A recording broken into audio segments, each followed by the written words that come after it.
Hey, Ressio users, I'm here to quickly show you the timeline overview. It's very similar to our resources overview. So if you have a chance, you can take a look at that as well.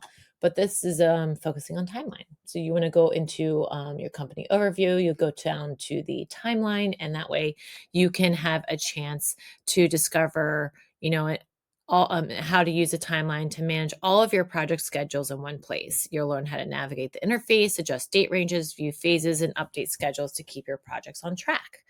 So navigation and layout, as you can see, I'm on this week. You can go by year here. Well, you can click the down arrow and see the month, the year you are on. You can go by week. You can go by month.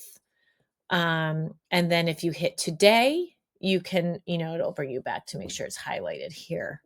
And then, of course, you can hit these arrows to expand it or to bring it down. But again, this is just a basic overview. And then if you come into, if you would like to view the phases of a project, you'll see this arrow here. You're going to click on that and it'll expand it.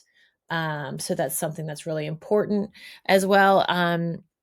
You can also update your schedule from here. So if you hover over this and you do want to, you'll see that this hasn't been started.